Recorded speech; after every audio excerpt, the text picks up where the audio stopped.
नमस्कार बच्चों, मैं विपिन कुमार दुबे जिसन science senior secondary education Ghazipur से। आज आप लोग को हम हिंदी पद्य खंड का जो है दूसरा पाठ पढ़ाएंगे, जिसका नाम है वाक और जिसकी लेखिका है लल्लैत जी। सबसे पहले हम जो है इनके जीवन के बारे में थोड़ा जान लेते हैं। लल्लैत जी जो है कश्मीरी भाषा की प्रसिद्ध कवित्री थी। इनका आधुनिक कश्मीरी भाषा के उन्नायकों में अग्रणी माना जाता है। इनका नाम जो है आज के युग में जो है कश्मीरी भाषा के उन्नायकों में जो है अग्रणी माना जाता है। जीवन परिचय।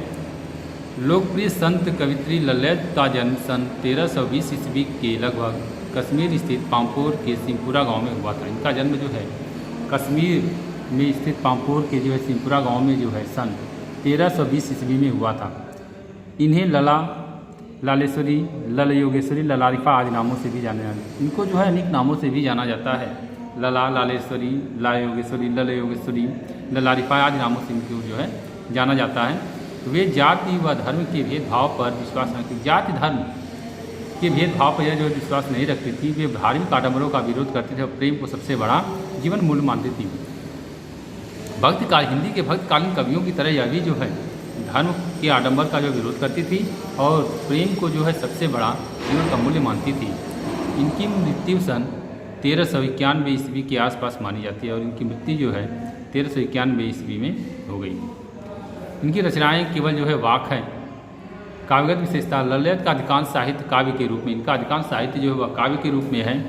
अपने काव्य में उन्होंने हिंदी के भक्तकालीन कवियों के समान, जिस तरह से हिंदी साहित्य के भक्तकालीन कवि जो है जाति धर्म संप्रदाय आज के भेदों से ऊपर उठकर जो है ईश्वर की भक्ति पर जोर देते थे, उसी तरह से लल्लैत देवी भी जो है जाति धर्म संप्रदाय आदि के भेदों से ऊपर उठकर जो है ईश्वर से की भक्ति और ईश्वर से प्रेम पर जो है जोर दिया है अपने काव्य में।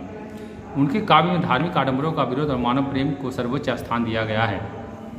लल्लैत जी ने जो है अपने काव्य में धार्मिक आडंबरों का विरोध किया है और मानव को जो है सर्वोच्च स्थान दिया है, मानव प्रेम को जो है सर्वोच्च स्थान दिया है। उन्होंने अपनी वाणी में जीवन की नश्वरता और ईश्वर की अमरता का गायन करते हुए उन्होंने जीवन को नश्वर और जो है ईश्वर को अमर बताते हुए प्रभु की भक्ति पर जो है विशेष बल दिया है।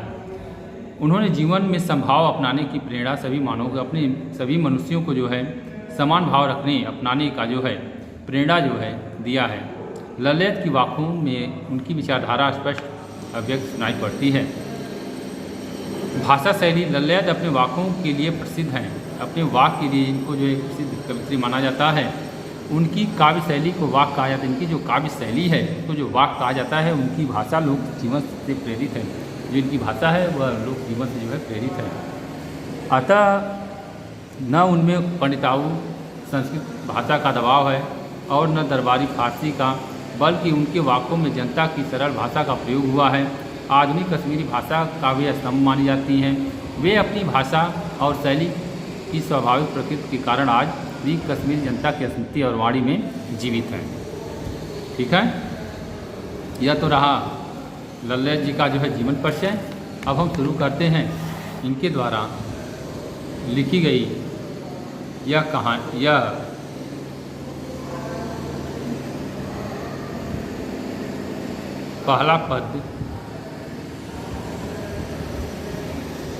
पहला पद जो है आज हम शुरू कर रहे हैं, आप लोगों को जो बताने जा रहे हैं। अब देखिए जो पहला पद है इनका, जो पहला वाक है, अब इसमें कह रही है कि रस्सी कच्चे धागे की खींच रही मैं नाव, जाने कब सुन मेरी पुकार, करे देव भव सागर पार, पानी टपके कच्चे सकोरे, व्यर्थ प्रयास हो रहे मेरे, जी में उठती रह हूँ, घर जाने की चाह गिरे। ठीक है, तो सबसे पहले हम इसके शब्दार्थ जान लेते हैं। अब यहाँ पर जो है रस्सी कच्चे धागे की, रस्सी कच्चे धागे की का अर्थ होता है कमज़ोर व नासवान साधन। रस्सी कच्चे धागे का जो अर्थ है कमज़ोर नासवान साधन। ठीक है, खींच रही मैं नाव, जाने कब सुन मेरी बात। देव जो है ईश्वर, भवसागर संसार रूपी सागर, पानी टपके कच्चे सकोरे। कच्चे सकोरे का अर्थ होता है स्वाभाविक रूप से कमज़ोर। कच्चे सकोरे का जो अर्थ होता है स्वाभाविक रूप से कमज़ोर और व्यर्थ का अर्थ होता है बेकार, प्रयास का अर्थ होता है कोशिश, भूख का अर्थ होता है तड़प पीड़ा। ठीक है बच्चों, तो अब जो है इसकी व्याख्या देखिए। तो सबसे पहले हम जो है संदर्भ इसका बता दे रहे हैं। संदर्भ कैसे लिखेंगे? प्रस्तुत वाक्य हमारी पाठ्य पुस्तक क्षितिज में संकलित वाक्य नामक पाठ से लिया गया है, जिसकी रचयिता कश्मीरी संत लल्लैत जी हैं।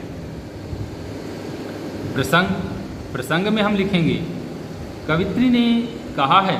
इस प्रस्तुत पद्य में वाक्य में कवित्री ने जो है कहना चाहती हैं कि मानव ईश्वर को प्रेम करना चाहता है, उसे पाने के लिए तरह तरह के प्रयास करता है, पर उसके द्वारा किए गए प्रयास से उसको सफलता नहीं मिलती। कवित्री ने ईश्वर प्राप्ति के लिए किए जाने वाले ऐसे ही प्रयत्न की व्यर्थता को जो है प्रकट किया है अपने इस वाक्य में। देखिए, रस्सी कच्चे धागे की कवित्री लल्लैत दुख भरे स्वर में कहती हैं, दुखित होकर जो है कहती हैं, मैं अपने खींच रही मैं नाव, मैं अपने जीवन रूपी नौका को कमज़ोर और नासवान कच्चे धागे की सांस रूपी नाव से लगातार खींच रही हूँ। जाने कब सुन मेरी पुकार, करे देव भव सागर पार। मैं इसे उस पार लगाना चाहती हूँ, पर पता नहीं परमात्मा अर्थात ईश्वर कब मेरी पुकार सुनेंगे और मुझे इस दुनिया रूपी सागर से पार कराएंगे। ठीक है। पानी टपके कच्चे सकोरे, व्यर्थ हो रहे प्रयास मेरे। स्वाभाविक रूप से कमज़ोर कच्चे बर्तन रूपी शरीर से निरंतर पानी टपक रहा है, उसी तरह से मेरा जीवन भी जो है घटता जा रहा है, आयु जो व्यतीत हो रही है, पर मेरे द्वारा परमात्मा को प्राप्त करने के लिए किए गए सभी प्रयास असफल होते जा रहे हैं। किंतु मेरे द्वारा किए जा रहे परमात्मा से मिलने का जो सभी प्रयास मैं कर रही हूँ, वे सभी प्रयास जो है असफल होते जा रहे हैं। जी में उठती रह घर जाने की चाहे घेरे, जी में उठती रह कह रही है कवित्री कि मेरे हृदय में रहकर पीड़ा भरी आवाज़ में उत्पन्न होती है। परमात्मा से मिलने और इस संसार को छोड़कर वापस जाने की इच्छा बार बार मुझे जो है घेरे रहती है, पर वह इच्छा चाहकर भी पूरी नहीं हो रही है। ठीक है बच्चों, आज के लिए इतना ही, बाकी नेक्स्ट वीडियो में। Thank you.